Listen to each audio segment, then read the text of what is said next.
He's done an incredible job. And it's really wonderful to be with the unbelievable leaders of our nation's historically black colleges and universities. It was a very important trip for me to be here with you today. A couple of people aren't happy because I had to cancel them out, but that's okay. We don't mind. I'm truly honored to be here today to celebrate the vital and cherished role of the HBCUs in American life. Together we will ensure that HBCUs continue to thrive and prosper and flourish for the countless generations to come. For more than, and we know we're doing it, we've done a lot and we're going to do a lot more. For more than 180 years, HBCUs have strengthened our country and called America to greatness. Your institutions have been pillars of excellence in higher education and the engines of advancement for African American citizens. They've been incredible, the job they've done.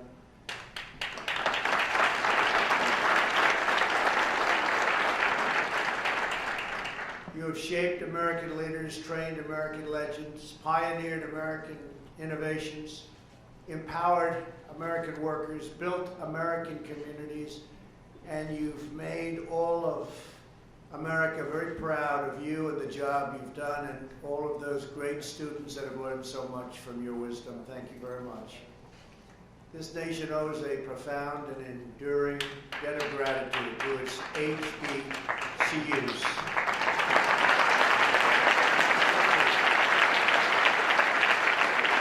That is why we gathered to pay tribute to this remarkable legacy and to renew our commitment to protecting, promoting, and supporting HBCUs like never before. And I think you've seen that.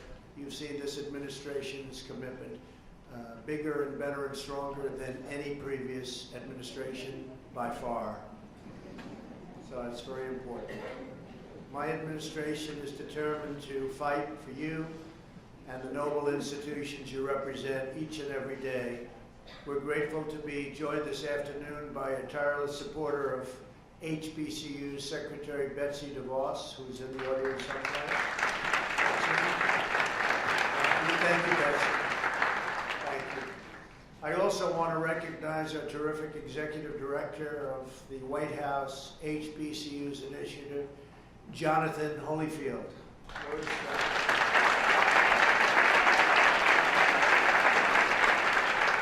I want to tell you, Evander Holyfield is a friend of mine, and he could fight.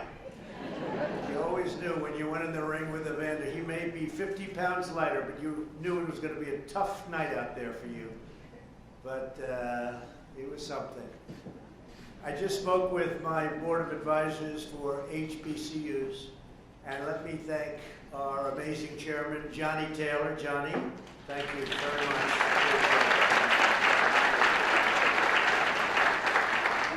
And also our board member here today, and we have a few of them, Aminta Bro. Aminta, thank you. Phyllis Dawkins. Phyllis, thank you. Great job, Phyllis. Rodney Ellis.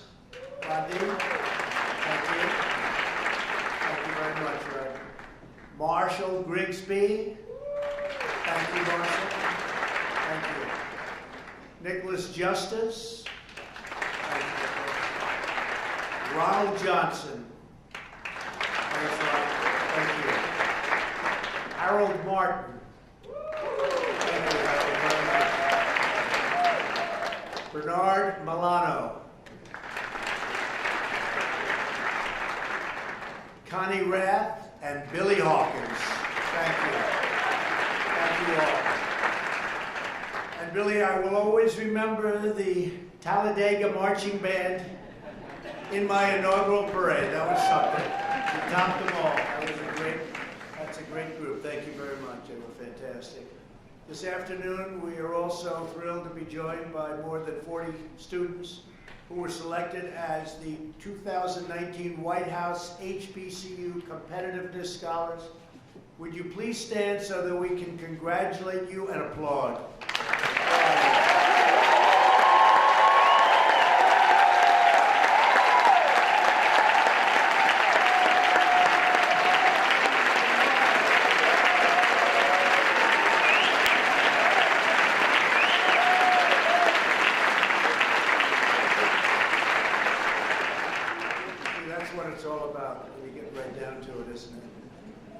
The inspiring tradition of HBCUs dates back to the Civil War era, when pastors, abolitionists, and men and women who had escaped slavery founded many of the first colleges and universities for African Americans, a long time ago.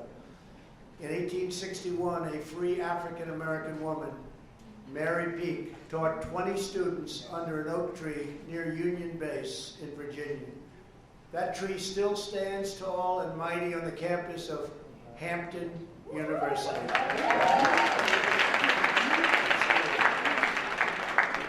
In the face of immense hardship and painful injustice, your schools rose to the very pinnacle of academia, becoming many of America's finest and most acclaimed institutions of higher learning. Tremendous respect everybody has for the work that many of you have done, almost everybody in this room has done, I can tell you. HBCU graduates have improved and uplifted every feature of American society. From your halls came great Americans like Booker T. Washington, Rosa Parks, Ida B. Wells, Supreme Court Justice Thurgood Marshall, NASA mathematician Katherine Johnson, acclaimed inventor Lonnie Johnson, Air Force General Daniel James Jr., NFL Hall of Famer Jerry Rice, and legendary coach Eddie Robinson. Eddie Robinson was a good coach. Eddie Robinson won more games than anybody. Is that true? Is that true? I think so. And we have, by the way, we have Scott Turner speaking about good football players. Where's Scott? He's leading such a great charge with the opportunity zones. Thank you, Scott. He's a great gentleman. He works so hard. He's all over the place. I said, where's Scott today? He's in about 6 cities at one time. And the opportunity zones have really caught on. Been incredible. Thank you, Scott. During World War II, Tuskegee University trained the young Americans who would become the legendary Tuskegee Airmen. That was a great group of people. Reverend Martin Luther King Jr. graduated from Morehouse College. That's great. And African American students helped plan the Montgomery bus boycott in the basement of another HBCU, Alabama State University. Our historically black colleges and universities have always challenged our nation to be better and braver, to do what is right, to dream bigger, aim higher, and always be bolder in pursuit of what is just, decent, and true. HBCUs represent only 3% of America's higher education institutions. You get graduates, 80%, think of that, 80% of African American judges, 40% African American engineers, and more than 50% of African American doctors. That's an incredible statement, from 3% overall to 50% and more.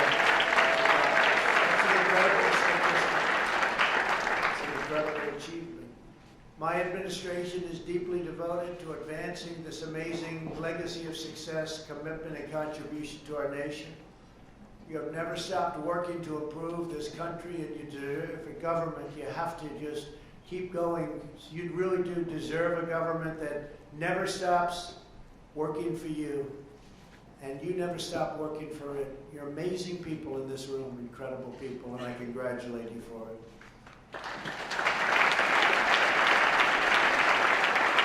That is why in my first weeks in office, I took action to make HBCUs a top priority once again. I signed an executive order to move the federal HBCU initiative to the White House, right where it belongs.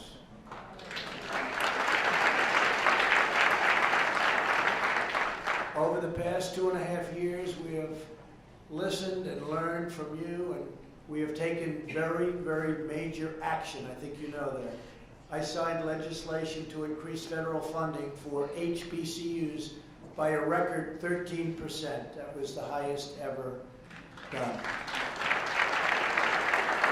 When members of the Thurgood Marshall College Fund asked us to lift the ban on Pell Grants for summer classes, I included that change in my budget, and we worked with Congress, so we got it done.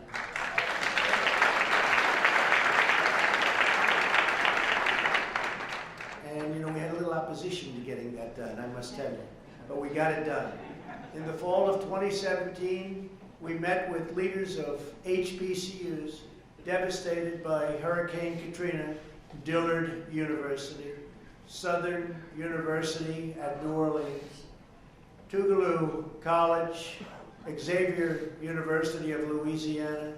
And less than a year later, my administration took action to fully forgive their disaster loans so these colleges could get out of debt and back to their critical mission of educating our nation's future leaders, and truly great leaders they will be.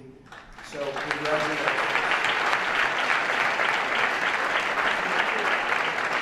Last year, my administration also worked with UNCF and key members of Congress to provide capital finance loan deferment to 13 HBCUs that presented rigorous plans for growth. In total, over the last 2.5 years, through the capital financing program, we have provided more than $500 million in loans to HBCUs.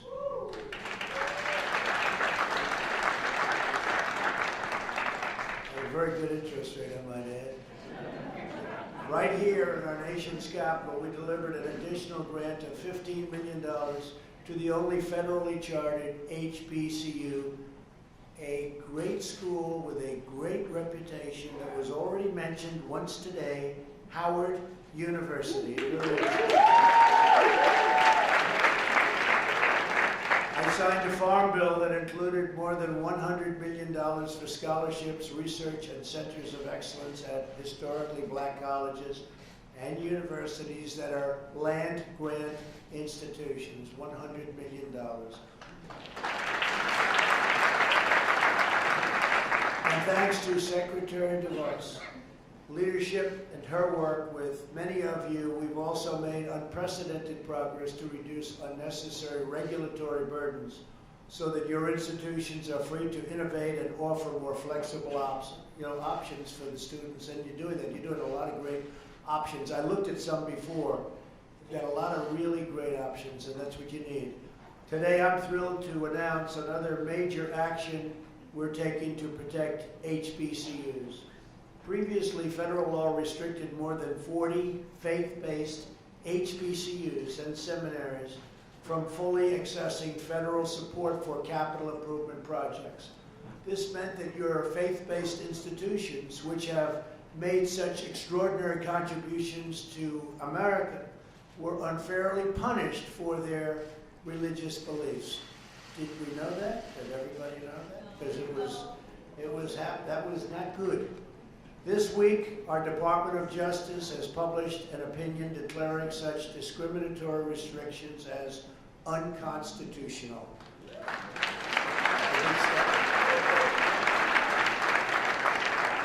And from now on, faith-based HBCUs will enjoy equal access to federal support.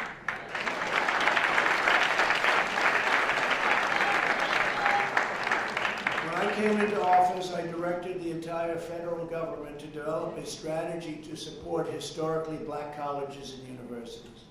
Today, 32 federal departments and agencies have released statements of priority that are helping your institutions receive resources and support that you deserve.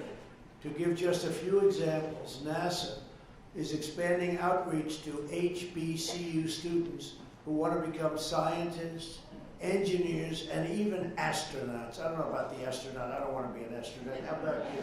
Does anybody want to be an astronaut? I don't see too many. I see one. There's one brave person over there. That's pretty great, though. But what we've done there is terrific. And for those that do want to be an astronaut and those other wonderful things, it's now possible. The Departments of Labor and Education are working with HBCUs to increase apprenticeship opportunities. Our federal budget also prioritizes HBCUs and our plan to give more students access to state-of-the-art training in high-demand fields such as science, technology, engineering, and math.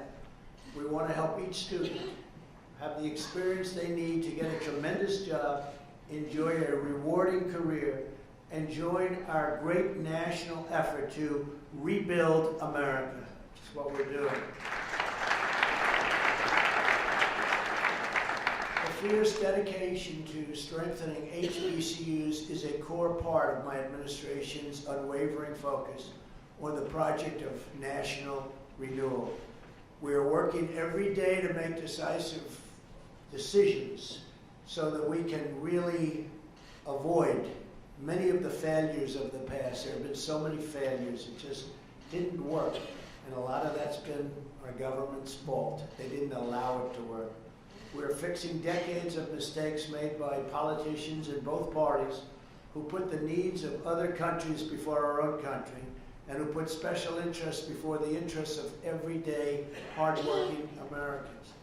Past leaders spent trillions of dollars in the Middle East, but they let our citizens suffer, our middle class languish, and our neighborhoods fall into total disrepair. And they didn't take care of our colleges. I mean, our colleges at different levels. They didn't take care of a lot of things. The Washington establishment enacted ruinous trade policies that devastated millions of hardworking families and inflicted deep economic pain on many African American communities. Both leaders in both parties let China and other nations loot our jobs, raid our factories, and shatter the dreams of our citizens. China would take out of our country more than $500 billion a year for many years and steal our intellectual property. Things are much different today.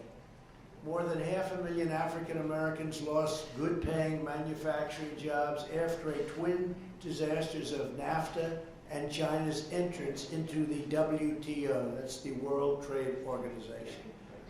That was when it all began to happen. These were not good deals. You're going to all make better deals than that. You have to promise me when you're up here someday, one of you or two of you or three of you, at different times, of course.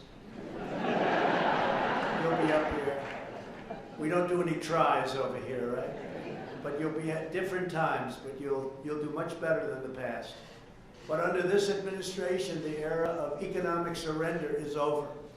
We're bringing back our jobs, we're bringing back our wealth, and we're bringing back our dignity. The stock market is getting ready, it seems, to hit the 118th day. We have had 118 records where we hit the highest point. And 3 weeks ago, they were saying recession, recession. They were hoping for recession because maybe that would hurt our chances of doing all of the things that we're doing. But we're getting ready, it looks like, to hit another great milestone, another great all-time stock market record, which to me means jobs more than anything else. Forget about stock prices, it means jobs. After years of building up other countries, we're finally building up our country, standing up for our workers and fighting for our forgotten communities. The first and highest duty of government is to take care of its own citizens. African Americans built this nation through generations of blood, sweat, and tears. And you, like all of our citizens, are entitled to a government that puts your needs, your interests, and your families first.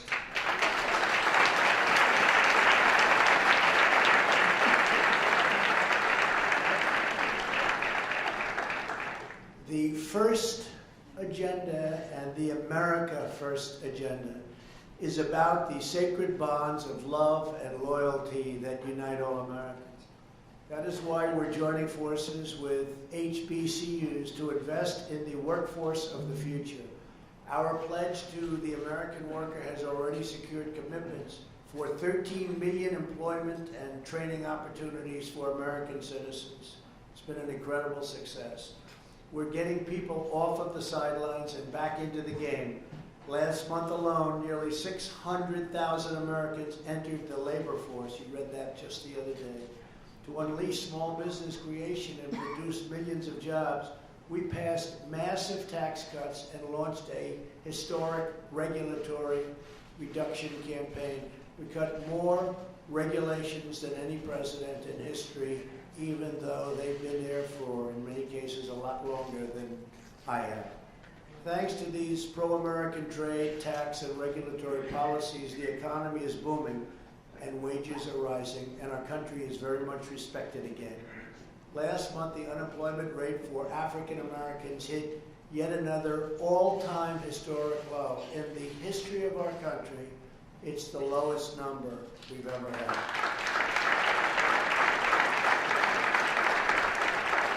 And this is very exciting, especially for the folks in the room and those young folks over there that are so great and so smart. African American youth unemployment has reached the lowest rate ever recorded in the history of our country. So in other words, it's a good time to be looking for a job, right? You picked the right time. For the first time ever, most new hires are minorities and predominantly women. So that's a big statement. Most are minorities and women. The African American poverty rate also reached a new record low in the history of our country, the lowest poverty rate. We are, I don't know, when I'm on that debate stage with whoever I'm on, these are pretty good numbers to, who's going to beat these numbers? Please tell me. We're working hard to ensure economic opportunity extends to all Americans, including those who have been released from prison. With employers and educational centers like HBCUs, we are supporting second chance hiring policies so that former inmates get a new shot at life.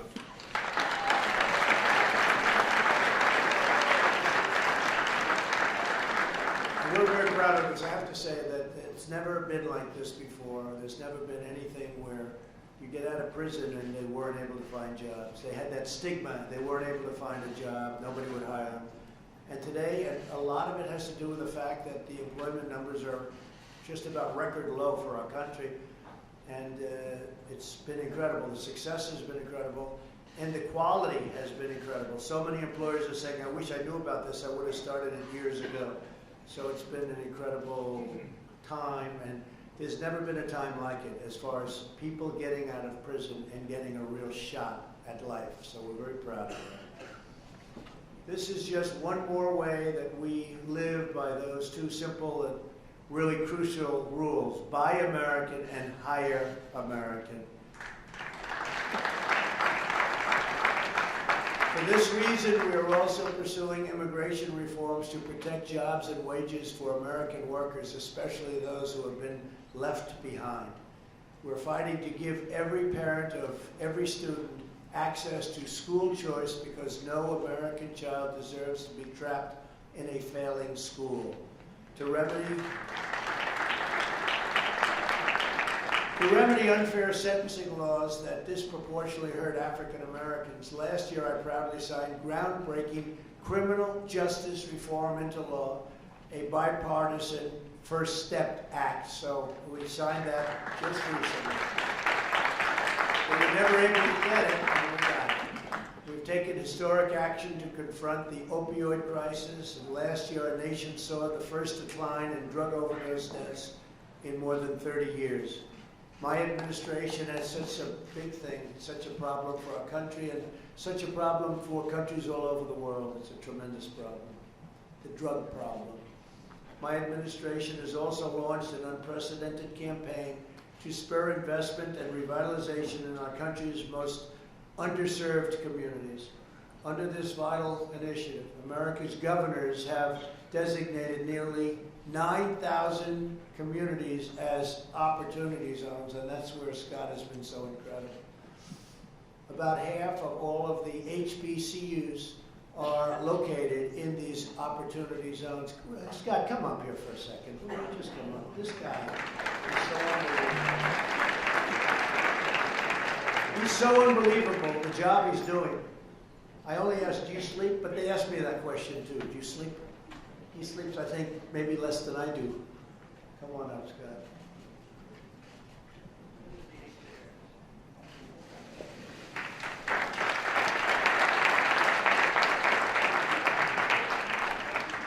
Well, thank you, Mr. President. And very briefly, opportunity zones, this initiative called Opportunity Zone is really unprecedented in our nation's history. You take private capital and you partner it with public investment to bring about real revitalization and transformation in our communities. And it's unique because it's not just economic development, it's community development. See, poverty, it has no favor. Poverty is in the black community, it's in the white community, it's urban, it's rural, it's tribal, it's suburban. We've been to 38 cities in the last 15 weeks. And I've seen some of the worst cities in our country, from coast to coast, tip to tip, and even in the heartland. And one thing I've learned is that poverty does not care what you look like. It doesn't care where you come from. But I've had an old saying that I like to teach my son: we fight fire with fire. The name of this council is the White House Opportunity and Revitalization Council. Revitalize means to imbue with new life. It means to reinvigorate, to re-energize. Revitalization also has no color. Revitalization has no party, ladies and gentlemen. Revitalization starts in the heart of every man and every woman.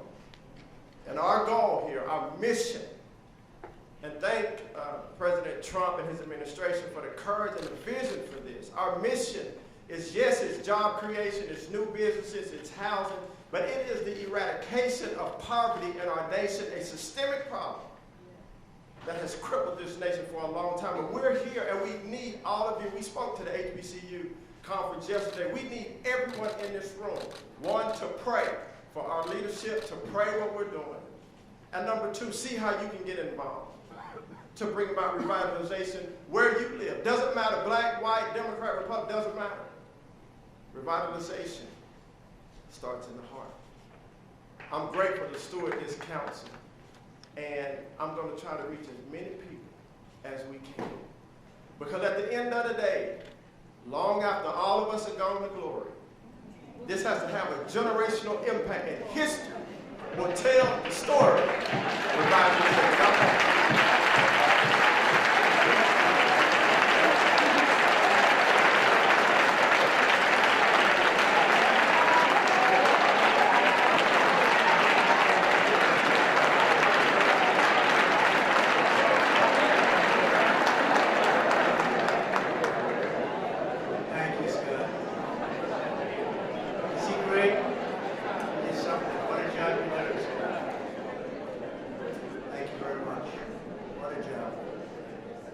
I know that each and every one of you shares the same commitment to improving our communities and building a future of limitless opportunity. For nearly 2 centuries, America's historically black colleges and universities have done exactly that. You've empowered millions of students to thrive in their careers, start a business, own a home, and raise proud, strong, and loving families.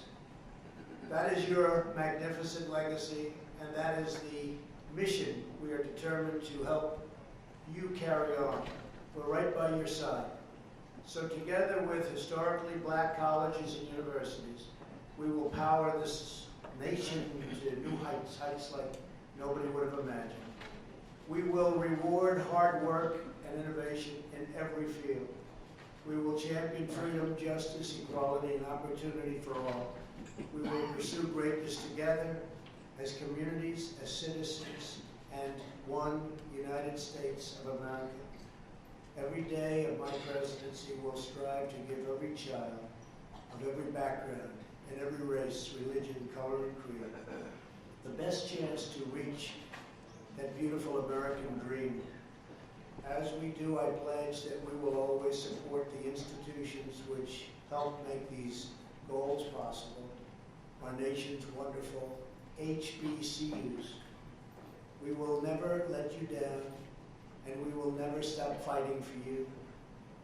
And I just want to thank everybody for being here today. It's a great honor. God bless you, and God bless America. Thank you very much.